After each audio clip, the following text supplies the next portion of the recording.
닮아야 되는가? 예수님처럼 되는 것이 믿음의 목표이기 때문입니다. 여러분 모두 다 예수님을 닮아가시기를 바랍니다. 예수님처럼 생각하고 예수님처럼 말하고 예수님처럼 행동하고 또 예수님처럼 사랑하고 희생하고 실천하고 예수님처럼 겸손하고 바로 이렇게 주님과 닮아가기를 축원합니다. 지난 시간에 예수님의 탄생을 위한 하나님의 계획에 대해서 말씀을 드렸습니다. 잠깐 복습을 하면은 아담이 범죄한 이후에 하나님은 구원 계획을 세우셨습니다. 모든 사람이 죄를 가지고 태어납니다. 그리고 그 죄의 싹은 사망입니다. 사망은 지옥에 간다는 의미입니다. 그래서 하나님이 구원 계획을 세우시는데 그것은 아들 예수를 이 땅에 보내는 것입니다. 그러면은 하나님은 아들 예수를 언제 보내시는가? 세 가지 말씀드렸죠. 첫째는 하나님이 정하신 때가 되어야 된다. 어느 때나 그냥 하나님이 보내고 싶으면 보내시는 게 아니고 때를 정해놓고 그 때가 되면은 하나님이 보내십니다. 그 다음 두 번째는 세 가지 환경의 준비가 이루어져야 됩니다. 어떤 준비입니까? 도로가 발달해야 돼요. 그 교통이 편리하면은 복음이 쉽게 확장이 됩니다. 그 다음에 헬라 문화의 발달입니다. 헬라가 세계 공용어가 되어서 성경이 헬라어로 기록이 되어야 되기 때문입니다. 그 다음에 디아스포라. 이것은 이스라엘을 세계 각국에 흩어지게 만들면은 이스라엘 사람들이 외국에 나가서 자기들끼리 모여서 이제 신앙생활을 하는데 바울은 이 디아스포라를 선교 전초 기지로 삼아서 복음을 전하게 됩니다. 자, 그 다음에 세 번째는 사람이 준비입니다. 누구입니까? 세례 요한입니다. 때가 돼야 되고 또 환경의 준비가 돼야 되고 그 다음에 사람이 준비돼야 돼요. 자, 이 시간 이것을 지난 시간에 살핀 내용이고 오늘 살필 부분은 예수 그리스도의 탄생 과정입니다. 하나님의 구원 계획은 예수님이 오셔야 이루어집니다. 그래서 하나님은 아들 예수를 보내기 위해서 계속 작업을 하시고 반대로 사탄은 예수가 오지 못하도록 방해를 하면서 양쪽 진영 사이에 엄청난 영적 전투가 벌어집니다. 근데 물론 승리자는 하나님이시기 때문에 예수님이 오셨습니다. 그러나 예수가 오셨다고 해서 사탄이 물러날까요? 예수님이 오신 이후에도 사탄은 예수님을 죽이기 위해서 수단과 방법을 가리지 않아요. 예수님이 태어나실 때 헤로드 왕이 2살 미만의 남자들을 전부 다 죽여버립니다. 그때 예수님은 애국으로 피신을 해서 이 길을 모면하죠. 왜 이런 일이 일어나는가? 사탄이 헤로드 왕을 도구로 사용을 해서 예수님을 죽이려고 했지만은 뜻대로 되지 않은 거예요. 그러다 결국에는 예수님을 십자가에 못을 박아 죽입니다. 사람은 죽으면 끝이에요. 살았을 때는 별별 사람들 다 많고 그렇지만 죽으면은 누구든지 죽으면 끝이에요. 아무 소용이 없어요. 사탄은 예수님을 십자가에 못 박아 죽이면서 이제 우리가 완벽하게 승리했다 이렇게 태제를 부렸을 터이지만 그러나 상상할 수 없는 일이 일어납니다. 하나님은 예수님을 죽음에서 부활시키시고 최후의 승리자가 되십니다. 지금도 하나님과 사탄 사이에는 끝없는 영적 전투가 벌어지지만 우리가 안심할 수 있는 것은 최후의 승자는 항상 하나님이라는 사실입니다. 영적 전투는 믿는 모든 사람에게 다 일어납니다. 여러분이 항상 승리하시길 바라고 또 우리가 어떤 경우에도 절대로 사탄의 도구가 되어서 믿음을 깨트리는 그런 일을 해서는 안 된다는 이 사실을 기억을 하시기 바랍니다. 자, 이제 본론으로 들어가서 예수님의 탄생 과정을 살피도록 하겠습니다. 첫째, 예수님은 여자의 후손으로 탄생하십니다. 자, 우리 다 같이 창세기 3장 15절 봅시다. 시작. 내가 너로 여자와 원수가 되게 하고 내 후손도 여자의 후손과 원수가 되게 하리니 여자의 후손은 내 머리를 상하게 할 것이요 너는 그의 발꿈치를 상하게 할 것이니라 하시고. 아담이 에덴 동산에서 선악과를 따먹었습니다. 하나님의 명령을 어기고 먹었습니다. 그로 인해서 죄가 들어왔고 그 다음에 이 죄가 태어나는 모든 인류에게 유전이 되어서 태어납니다. 그런데 이 죄의 싹은 무엇입니까? 사망이에요. 사망은 무슨 뜻이죠? 지옥에 간다는 그런 의미라고 했습니다. 이때 하나님이 세우신 구원 계획이 있는데 방금 말씀 창세기 3장 15절, 이 창세기 3장 15절을 최초의 복음이라 원복음이라 이렇게 말을 합니다. 그러면은 하나님이 세우신 구원의 계획이 어떤 것입니까? 방금 말씀해 보시면 여자의 후손을 보내시는 것. 그러면 이 여자의 후손이 누구인가?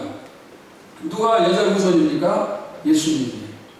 자, 마태복음 1장 16절 봅시다. 시작. 야곱은 마리아의 남편 요셉을 낳았으니 마리아에게서 그리스도라 칭하는 예수가 나십니다. 자, 예수님이 누구에게 나셨어요? 누구에게 나셨습니까? 마리아에게 나셨어요. 마리아에게. 자, 마리아는 남자예요? 여자예요? 여자. 마태복음 1장은 예수님의 족보입니다. 이 족보가 어떻게 시작됩니까? 아브라함이 이삭을 낳고, 이삭은 야곱을 낳고, 야곱은 유다를 낳고, 그리고 계속 이어지면서 다윗은 솔로몬을 낳고, 이렇게 아버지가 아들을 낳은 것을 계속 기록합니다. 그런데 족보를 끝내면서 마지막에 예수님을 여자인 마리아가 낳았다, 이렇게 기록을 해요. 여자가 낳았다고 기록한 사람은 예수님 한 사람밖에 없습니다. 왜 그럴까요? 예수님이 여자의 후손이기 때문에. 또 다른 말로 얘기하면 예수님에게는 육신의 아버지가 없습니다. 마리아는 아직 남자와 잠자리를 하지 않은 그런 사람이에요. 그런데도 임신을 했습니다.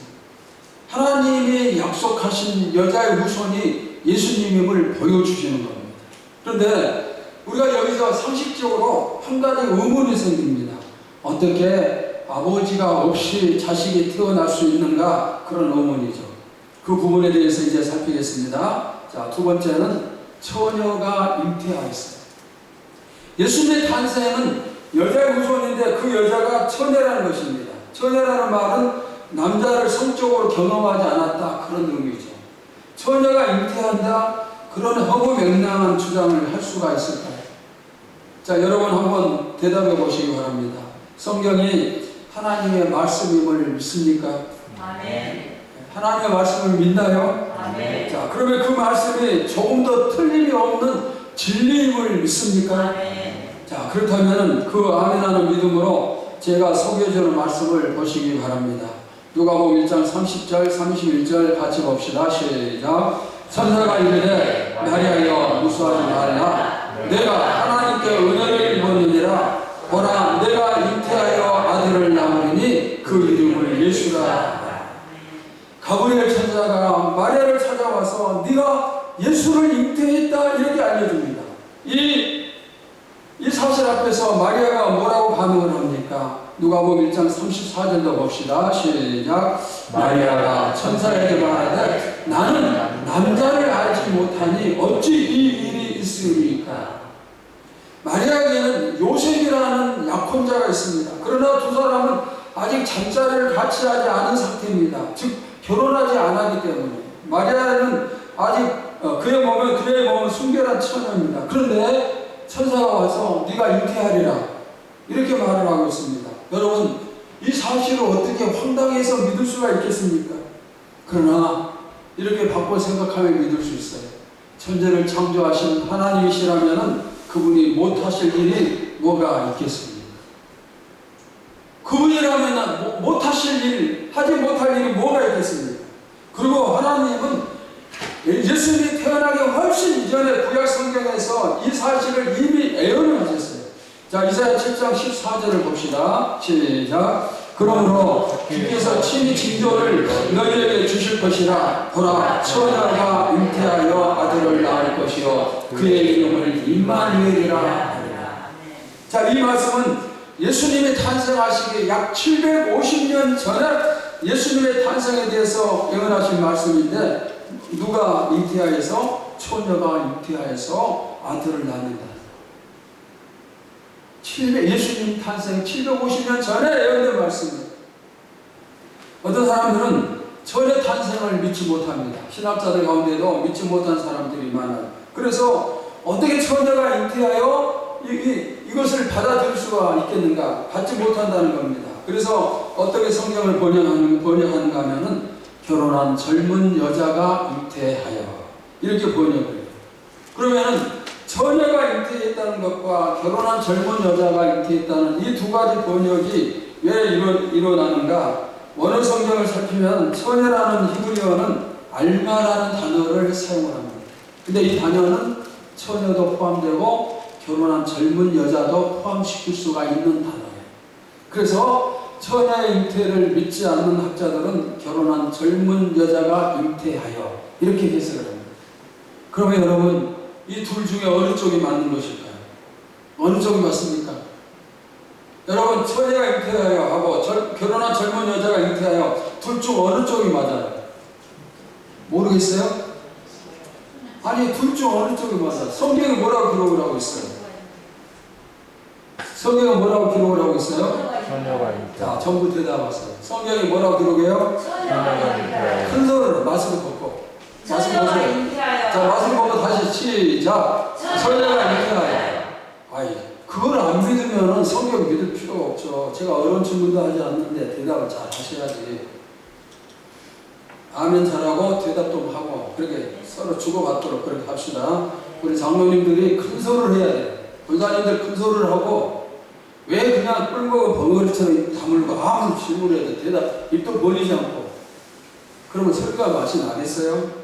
자, 처녀가 잉태하고 결혼한 젊은 여자가 잉태하고 둘로 해석을 할 수 있는데 어느 쪽이 맞는가? 다른 성경 구절에서 해답을 찾을 수가 있어요. 좀 전에 살폈던 마리아의 대답을 보면 처녀가 확실히 맞는 것임을 알 수가 있어요. 자, 누가복음 1장 34절 다시 한번 봅시다. 시작. 마리아가 천사에게 말하되 나는 남자를 알지 못하니 어찌 이 일이 있으리까? 자, 마리아 본인이 나는 남자를 알지 못하는데 어떻게 내가 임신할 수가 있는가? 이보다 더 확실한 증거가 어디 있습니까? 만약에 예수님이 남자와 관계를 가진 즉 결혼한 여인을 통해서 태어난다면 어떤 일이 생길까요? 여자의 후손이라는 하나님의 말씀이 거짓말이 되어요. 그럼 성경은 틀린 거예요. 성경이 틀린 말씀이 되는 거죠. 그 다음에 예수님이 남자의 후손, 사람의 혈통으로 태어난다고 하면은 예수님도 죄가 있는 사람이에요. 왜? 죄의 혈통을 이어받아서 태어나기 때문에. 사람은 모두 다 태어나면 죄의 혈통을 이어받아서 태어납니다. 그러면은 예수님도 죄인으로 이 땅에 오시는 겁니다. 그렇다면 예수님이 십자가에 못 박혀 죽으신들 우리의 죄를 대신 짊어질 수가 있어요? 없어요? 없어요. 자기 죄를 죽는 겁니다. 여러분 처녀가 잉태하였음을 믿습니까? 네. 사람들이 믿지 못하고 의학과 과학적으로 증명이 안 된다 해서 믿지 못하는가? 그러면 천지창조는 그것도 믿지 못합니까? 또 죽은 사람을 살리고 병든 자를 고치고 이렇게 성경에 기록된 기적들을 여러분 전부 다 못 믿는 거 아니겠습니까? 성경에 기록된 기적은 상식으로 판단됐을 때 믿는 게 아니에요. 또 과학으로 설명될 때 믿는 게 아니고 이것은 오로지 믿음으로 받아야 돼요. 믿을 수 없는 것을 믿는 것이 바로 믿음이에요. 여러분 예수님은 사람의 후손이 아니에요. 아멘입니까? 사람의 후손이 아닙니다. 육신의 아버지가 없는 분이에요. 하나님이 예수님의 아버지십니다. 그래서 여자의 후손으로 태어났다 성경은 그렇게 말씀을 합니다. 세상이 뭐라 하든 우리는 하나님의 말씀을 신뢰를 해야 돼요. 예수님이 여자의 후손이고 예수 외에는 구원의 길이 없다면 없는 거예요. 사람들이 아무리 뭐라고 얘기하든 없으면 없는 겁니다. 예수님이 내 죄를 다 용서하셨다면 나는 용서를 받은 것이에요. 세상의 상식이나 의학과 과학의 주장에 빠져들 필요 없이 하나님의 주장에 빠져들면 되는 거예요. 성경이 기록한 대로 우리가 믿으면 되는 거예요. 교회의 진리가 세상으로부터 얼마나 많이 공격을 받는지 몰라요. 왜? 상식적으로 맞지 않기 때문에. 예수가 누군데 나에게 구원을 주는가? 처녀가 어떻게 임신을 하는가? 천국이 어디 있고 지옥이 어디 있는가? 얼마나 많이 공격하는지 몰라요. 이런 말들이 어떻게 보면 옳은 것 같죠. 그래서 믿는 사람 가운데서도 세상에 나가면 안 믿는 척하는 그런 사람들이 많아요. 제가 이런 말을 들었어요. 직장인들 가운데 주변에 예수 믿는 사람들이 참 많은데 같이 직원들과 식사를 할 때 식사 기도를 하고 밥 먹는 사람들이 거의 없다는 그런 말을 들었어요. 그러니까 이게 정식으로 식사 기도하면은 사람들이 손가락질 할 것 같아서 못하고, 또 기도를 안 하자니 하나님 앞에서 미안하고 죄송하고, 그래서 기도하지 않은 척 하면서 마음으로만 기도하고 그냥 밥을 먹는 거예요. 그런데 여러분, 하나님이 부끄럽습니까? 여러분이 구원받고 지옥에서 천국 백성 된 게 그게 부끄럽습니까? 예수님의 십자가 부끄럽고, 그 다음에 여러분들이 하나님과 함께하는 그 사실, 주님의 교회다가 예배드리는 그 사실이 부끄러운 것인가요? 하나님이 여호수아에게 뭐라고 말씀하셨습니까? 여호수아야, 강하고 담대하라, 그들은 너희의 밥이라, 이렇게 말씀하셨어요. 여러분 아멘입니까? 네. 여러분도 강하고 담대하시기 바랍니다. 세상이 뭐라든 타협하지 말고 우리는 진리의 편에 서야 돼요. 성경의 편에 서야 됩니다. 그리고 비밀스럽게 안 믿는 사람처럼 숨어서 믿는 게 아니라 떳떳하게 드러내는 그런 그리스도인이 되어야 돼요. 나는 예수 믿는 사람이다. 내가 예수 믿는 사람처럼 온전하지 못하지만 그래도 나는 믿는 사람이다. 드러내야 돼요. 내가 가끔 술도 마시고 담배도 피우고 그렇지만 그래도 나는 예수 믿는 사람이다. 이렇게 드러낼 수 있어야 돼요. 여러분, 진리의 타협은 없어요. 하나님 말씀에 우리가 조금이라도 더하거나 빼면 그 영혼은 생명책에서 지워지는 거예요. 그러니까 타협하면 안 됩니다. 말씀 그대로, 기록된 그대로를 믿고 지켜야 돼요. 진리의 말씀을 사수하면서 주님 오실 그날까지 승리하리라. 진리의 말씀을 죽음으로 지켜야 돼요. 주님 오실 때까지. 자, 그 다음 세 번째, 그러면 예수님이 어떻게 잉태되셨는가? 처음에 몸으로 잉태를 했는데 어떻게 잉태되셨는가? 자, 마태복음 1장 18절 봅시다. 시작. 예수 그리스도의 나심은 이러하니라. 그의 어머니 마리아가 요셉과 약혼하고 동거하기 전에 무엇으로? 성령으로 잉태된 것이 나타났다. 마리아에게 저절로 잉태된 것이 아니에요. 무엇으로? 성령으로. 성령은 삼일째 하나님, 성부, 성자, 성령. 성령은 하나님의 영이요 곧 하나님이십니다. 하나님에 의해서 예수님이 잉태되셨기 때문에 하나님은 예수님의 아버지가 되십니다. 여기서 한 가지 질문을 할 수가 있습니다. 예수님은 성령으로 잉태하사 사람으로 태어나셨습니다. 그렇다면 예수님은 하나님입니까? 사람입니까? 아니면은 사람 50% 더하기 하나님 50% 이것입니까? 그게 아니에요. 예수님은 완전한 사람이십니다. 100% 사람입니다. 마리아의 뱃속에서 다른 아이들처럼 정해진 기간 동안 있다가 마리아가 해산의 고통을 당하면서 나왔습니다. 태어난 이후에도 어린애들처럼 정상적으로 성장을 하셨고, 그 다음에 30살이 될 때까지는 육신의 아버지 요셉을 도와서 목수의 일을 했던 그런 사람입니다. 때로는 배고팠고, 때로는 서글펐고, 때로는 힘들고 피곤하면서 인간으로서 기쁨과 슬픔과 고통을 모두 다 느끼고 누리신, 체험하신 그런 분입니다. 그분은, 예수님은 100% 사람이에요. 그러면서 또한 예수님은 100% 하나님이십니다. 베드로전서 2장 5절에서 7절까지 우리 함께 봅시다. 시작. 너희 안에 이 마음을 품으라. 곧 그리스도 예수의 마음이니 그는 근본 하나님의 본체시나 하나님과 동등됨을 취할 것으로 여기지 아니하시고 오히려 자기를 비워 종의 형체를 가지사 사람들과 같이 계셨고. 예수님은 아버지이신 하나님과 동등합니다. 예수님이 곧 또 하나님이십니다. 조금도 부족하지 않아요. 그런데 그 동등함을 포기하시고 이 땅에 사람으로 오셨습니다. 예수님은 하나님과 동일한 능력을 가지고 계십니다. 동일한 인격, 동일한 성품을 갖고 계시고, 그래서 조금도 부족함이 없지만은 그러나 그 하나님이심을 포기하고 이 땅에 사람으로 오셨어요. 물론 이 땅에 오셔서도 하나님 되심을 필요할 때마다 나타내셨습니다.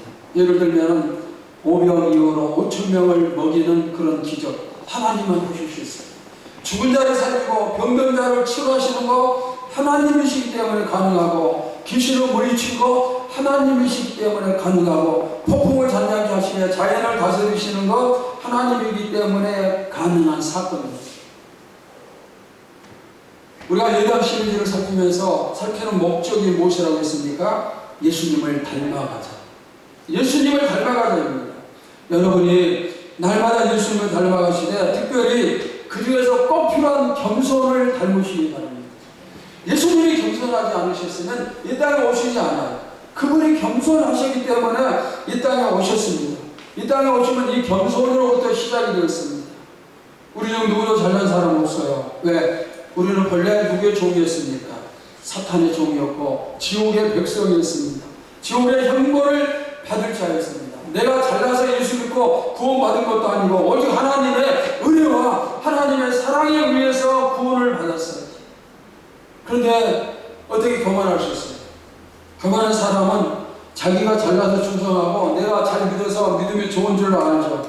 그러나 그게 아니에요.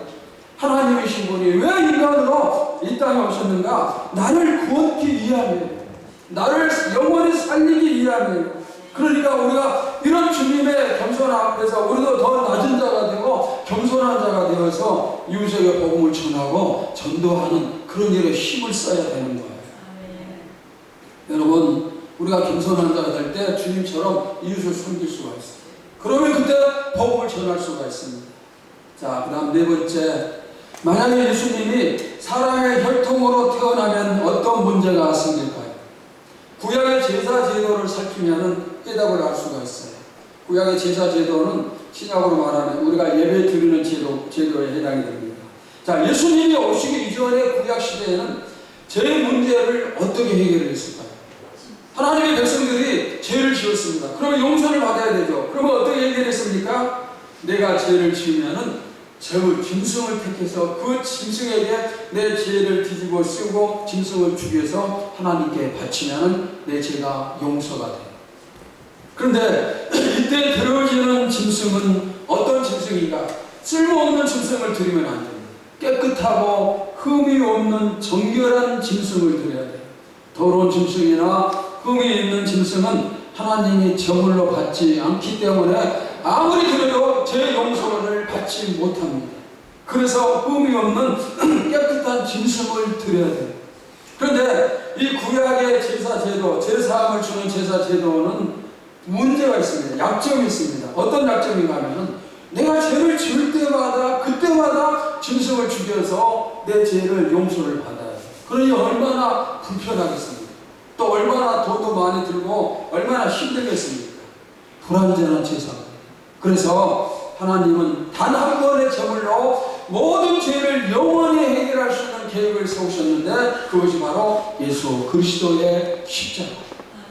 주님의 십자가 지심으로 인하여서 모든 인류에 앞으로 오게 될 그 인류의 죄까지도 전부 다 거기서 해결이 된 겁니다. 딱 한 번 주님이 십자가 지신 걸로 해결이 된 거예요. 여러분, 예수님이 이 땅에 오신 이유는 나와 인류의 모든 죄를 짊어지고 대신 죽으시기 위함입니다. 그러면 왜 꼭 예수님이 해야 되는가? 만약에 다른 사람이 대신해서 죽어주면 그것도 가능하지 않는가? 다른 사람으로 될까요? 안 될까요? 안 돼요. 왜? 모든 사람은 죄가 있기 때문에. 아까 구약 제사에 제물을 바칠 때 어떤 짐승? 깨끗하고 정결한 흠이 없는 짐승.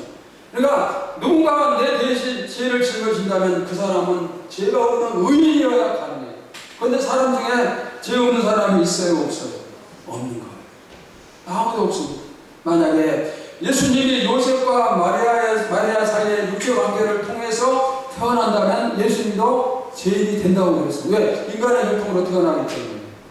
죄를 조상으로부터 유전받아서 태어납니다. 그러니까 모든 태어나는 사람은 전부 다 죄인이고 예수님도 마찬가지예요. 그러면 예수님도 자기 죄를 위해서 자기가 죽어야 되지 우리 죄를 대신 짊어질 수가 없어요. 남을 구원할 수가 없어요. 그러나 성령 하나님은 죄가 없으시고 성령으로 예수님이 잉태되어 태어나시기 때문에 예수님도 죄가 없으신 분이에요. 여러분 이 사실을 믿으시기 바랍니다. 예수님은 죄가 없어요. 성령 하나님으로 잉태되었기 때문에 하나님이 아버지시기 때문에 제가 운동으로 이 땅에 오신 것이고 그래서 내 대신 죽으시고 나를 구원하신 겁니다. 이 예수님의 사랑을 깊이 알기를 바랍니다. 사람이 태어날 때 전부 목적 가지고 태어나요. 여러분도 전부 다 목적이 있어요. 그런데 죽기 위한 목적으로 태어난 사람은 아무도 없죠. 이 세상에 와서 내가 죽어야겠다 그런 목적으로 누가 태어납니까? 그러나 한 분이 있어요. 예수님. 예수님은 죽기 위한 목적을 가지고 이 세상에 오신 겁니다. 내 대신 죽으러 오셨어요. 만약에 그분이 오시지 않았다면 지금은 여러분도 저도 사탄의 종로를 타면서 지옥을 향해서 계속 달려가고 있겠죠. 그런데 우리가 구원받았으니 감사합니까? 감사하지 않습니까? 얼마나 감사합니까? 이 사실이 얼마나 감격이 넘치는 그런 사건입니까? 여러분, 주님이 나이에 죽으셨다면 우리가 이제 해야 될 일 딱 하나밖에 없어요. 나도 주님을 위해서 죽겠습니다. 죽도록 충성하고 죽도록 사랑을 실천하고 죽도록 희생하고 주님을 위해서라면 내가 죽더라도 그 길을 가겠습니다. 이것이 우리가 해야 될 일임을 믿습니다. 이 은혜를 우리가 깨달으면 하나님께 불평할 사람 한 사람도 없어요. 하나님이 나에게 돈 좀 안 주신다고 또 몸이 좀 아프다고 또 일이 좀 안 풀린다고 억울한 일 좀 당했다고 하나님 왜 하면서 원망하고 불평하겠습니까? 아무리 어려운 일이 생겨도 그럼에도 불구하고 오직 감사할 수 있음을 믿습니다. 자, 우리 찬송가 305장 1절 한번 같이 찬양합시다. 나 같은 죄인 살리신 주 내 놀라워 잃었던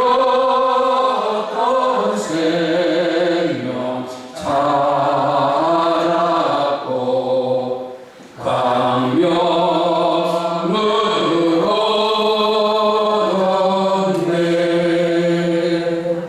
하나님 여러분 살리셨음을 믿습니까?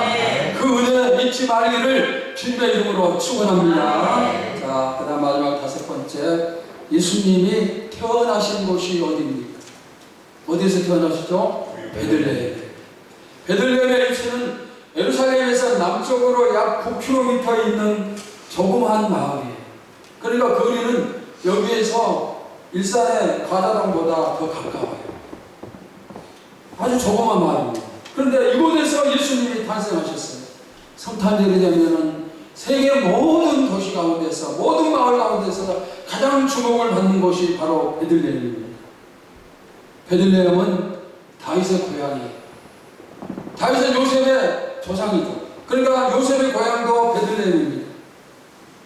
그럼 어떻게 해서 예수님이 이 베들레헴에 탄생하셨는가? 마리아가 출산할 시기가 다가왔을 때 그때 이스라엘은 로마의 지배를 받고 있습니다. 그런데 로마 황제가 이스라엘 모든 백성들에게 너희는 호적을 등록하라. 오늘날 얘기하면 주민등록을 등록하라. 인구조사를 하라. 이렇게 명령을 합니다. 그래서 인구조사를 하는데 당신은 인구조사를 할 때 등록을 할 때 어디로 가는가? 자기 조상들의 고향 본적지로 갑니다. 그러니까 요셉의 본적지 고향은 어디라고요? 베들레헴입니다. 그러면은 왜 그 당시에 로마 황제가 갑자기 인구조사를 시키는가? 그 당시에 이스라엘 백성들은 12살이 되면은 세금을 냅니다. 로마에. 세금을 내는데 그냥 인구조사가 제대로 되지 않으면 누구는 내고 누구는 내지 않고 그런 일이 생기기 때문에 세금을 많이 거두기 위해서 의무적으로 전부 다 인구를 등록을 시키는 거예요. 12살 이상 된 사람 세금을 내도록. 그래서 이제 이 명령에 따라서 요셉이 베들레헴 고향으로 가는 겁니다. 그런데 그 당시 요셉은 어디에 살았을까요? 이스라엘의 북쪽 지역 갈릴리 나사렛에서 살고 있어요. 이 나사렛 갈릴리에서 베들레헴까지는 약 145km. 여기서 대전 정도 거리가 되는 그런 멀리 떨어져 있는 베들레헴인데, 그런데 이 먼 거리를 요셉이 혼자서 가도 되는데 왜 출산할 때가 가까운 자기 아내 마리아를 데리고 갔는가? 아마 우리가 알지 못하는 여러 가지 이유가 있었겠죠. 그러나 진짜 이유가 하나 있어요. 뭘까요? 하나님의 애언을 이루기 위하여. 자, 우리 다 같이 미가서 5장 2절 봅시다. 시작. 베들레헴 여호라다야, 너는 유다 족속 중에 작을지라도 이스라엘을 다스릴 자가 내게서 내게로 나올 것이다. 그의 근본은 상고의 영원의 이름이라. 자, 베들레헴에서 예수 그리스도가 탄생한다는 예언의 말씀인데, 이 말씀은 예수님 탄생 약 700년 전에 있었던 예언이에요. 아까 우리가 이사야서에서 처녀가 잉태하여 아들을 낳으리라는 그 예언이 있었죠. 750년 전에. 그리고 이 말씀은 약 700년 전입니다. 그런데 이 미가서 말씀이 뭐라고요? 베들레헴에서. 베들레헴에서 태어나는 겁니다. 그러니까 하나님이 예언하신 대로 처녀의 몸에서 그리고 베들레헴에서 탄생이 이루어졌어요. 여러분, 이런 걸 볼 때 왜 성경이 하나님의 말씀인지 알 수 있지 않겠어요? 750년 전에 또 700년 전에 예언했던 것이 실제로 이루어졌어요. 그러니까 성경은 틀림이 없는 하나님의 말씀이에요. 천년 전에 말씀하셨던, 만년 전에 말씀하셨던 하나님이 말씀하신 것은 전부 다 이루어지는 거예요. 여러분에게도 하나님이 주신 말씀이 있어요. 무엇입니까? 성경이에요. 이 성경 속에 기록된 축복의 말씀이 여러분을 통해서 이루어짐을 믿으시기를 바랍니다. 우리 교회에 주신 말씀들도 많이 있고 그 말씀이 이루어짐을 믿습니다. 말씀을 사랑하고 말씀을 가까이 하고 말씀의 내용을 믿고 선포될 때마다 은혜를 받고 마음에 새기고 그리고 믿음으로 기도하고 그래서 이룰 수 있기를 축원합니다. 우리가 말씀을 사랑해야 돼요. 말씀은 진리예요. 진실이에요. 조금도 틀림이 없어요. 왜? 하나님의 말씀입니다. 베들레헴은 당시 인구가 1000명도 안 되는 아주 작은 거울이에요. 아마 지금으로 얘기하면 우리 교회 앞에 있는 효자 빌라 정도의 인구밖에 되지 않을 거예요. 그런데 이 마을처럼 복받은 것은 없어요. 하나님이 이 마을에 오셨어요. 이 적은 마을에 1000명도 안 되는 사람들이 살고 있는 시골 변두리의 적은 마을에 예수님이 오셨어요. 만약에 메시아인 예수님이 오신다면 사람들의 생각에는 당연히 어디에 오시리라고 생각할까요? 이스라엘의 수도인 예루살렘에 오시는 거죠. 이스라엘의 수도 예루살렘은 화려한 도시입니다. 이스라엘에서 가장 큰 도시고 정말 중요한 것은 그곳에 하나님의 성전이 건축되어 있어서 그 성전에서 제사장들이 하나님께 제사 드리고 예배를 드리는 장소가 바로 예루살렘이에요. 정치, 경제, 종교의 중심지입니다. 그래서 예수님이 오신다면 당연히 예루살렘에 오실 것이다 이렇게 생각을 하겠죠. 그러나 시골 변두리 아주 조그만 마을에 오셨어요. 여러분, 여러분의 가정이 정말 보잘것없는 힘없는 적은 가정입니까? 하루하루 살아가기 힘든 그런 가정입니까? 어떻게 살아갈까? 정말 아무 대책도 세울 수 없는 그렇게 힘이 없는 약한 가정입니까? 그리고 내가 너무나 평범한 힘도 없고 그냥 드러날 것도 하나도 없는 그런 평범한 사람입니까? 그러나 여러분, 실망할 필요 없어요. 실망할 필요 없어요. 왜? 예수님도 화려한 거 싫어하세요. 예수님도 정말 불쌍한 마음에 오셨습니다. 예수님 부유한 거 싫어하십니다. 그분은 가장 볼품없는 작은 마음에 오셨을 뿐만 아니라 그분이 태어나신 것도 짐승의 머리통에서 태어나셨어요. 화려한 궁전에 휘황찬란한 궁전의 방이 아니라 짐승의 거처에서 황금 침대가 아니라 짐승의 머리통에서 예수님이 탄생하시고 그 머리통에 누우셨습니다. 왜 이렇게 비참하고 초라하게 태어나셨는가? 예수님은 가난한 자, 부족한 자의 친구이기 때문에 죄 없다고 자랑하는 바리새인보다 죄 많다고 눈물 흘리는 죄인의 친구가 되셨습니다. 권력 있고 화려한 성전이 있는 또 힘있는 정치가가 있고 종교 지도자들이 있고 군대가 있고 돈이 많은 예루살렘이 아니라 가난하고 별 볼일 없는 베들레헴에 오셨습니다. 여러분, 우리가 가진 게 적다고 해서 또 우리 교회 사이즈가 작다고 해서 실망할 필요 없어요. 내가 죄가 많다고 해서 부끄러워하고 또 삼류 인생이요 의뢰 인생이라고 포기하지 말기를 바랍니다. 주님은 우리처럼 약한 사람의 편에 서서 약한 자를 들어서 강한 자를 부끄럽게 하시고 무식한 자를 들어서 유식한 자를 부끄럽게 하시는 그런 하나님입니다. 우리 모두가 너무 약하고 부족합니다. 그래서 예수님이 오신다면 우리에게 오실 확률이 높고 우리 편일 확률이 높아요. 예수님을 더욱더 사랑하고 그분께 가까이 나갈 수 있기를 바랍니다. 그럴 때 주님이 우리 교회, 우리 가정에 우리들 자신에게 오심을 믿습니다. 오래오래 기다리던 메시아가 드디어 오셨어요. 베들레헴 땅에 오셨습니다. 이제 우리에게도 기다리고 기다렸던 축복된 약속들이 이루어짐을 믿습니다. 저는 내세울 것 없는 목사고 여러분도 사실 또 별로 내세울 만한 것이 없는 그런 사람들일 수 있습니다. 우리 교회도 내세우지 않은 것도 없어요. 큰 건물, 많은 교인, 또 풍성한 재정, 잘 갖춰진 시설 그런 것 하나도 없어요. 정말 내세울 거 아무것도 없어요. 그러나 다른 곳에 안 계신 하나님을 내놓을 수 있음을 믿습니다. 우리에게 하나님이 있음을 믿습니다. 왜? 하나님이 세우신 교회고 하나님이 이제까지 인도하셨고 앞으로도 하나님이 함께해 주시기 때문입니다. 여러분, 이처럼 우리가 베들레헴이 되기를 축원합니다. 그리고 베들레헴에서 머물지 말고 이제는 우리가 베들레헴으로 나가야 돼요. 우리 교회도 여러분도 베들레헴, 새로운 베들레헴으로 갈 수 있기를 바랍니다. 어디를 향해서? 나보다 더 가난하고 약하고 어려운 사람, 우리 교회보다 더 힘이 없고 약한 교회에 가서 주님의 사랑을 실천하면서 가진 것을 나눌 수 있기를 축원합니다. 기도하겠습니다. 주님, 힘있고 아름다운 또 성전이 있는 화려한 예루살렘에 오시지 아니하고 별 볼 일 없는 시골마을, 정말 연약한 사람들이 사는 시골마을 베들레헴에 오심을 감사를 드립니다. 주님이 이렇게 약한 자 편에 서시오셨기에 우리 교회같이 약한 교회, 우리같이 약한 성도들의 편이 되셔서 우리에게 와 주심을 믿습니다.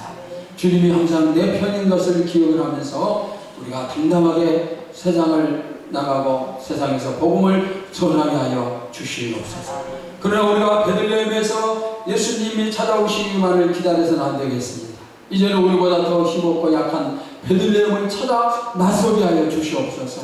나보다 더 약하고 힘없는 사람들을 찾아가서 내가 가진 사람, 내가 이것을 나눌 수 있게 하여 주시고 우리 교회보다 더 힘없고 약한 교회를 찾아서 우리가 가진 것을 나누고 섬겨줄 수 있게 하여 주시옵소서. 우리가 항상 약한 자의 편에 서서 주님과 동행하는 길을 걷는 교회와 성도들 되게 하여 주시옵소서.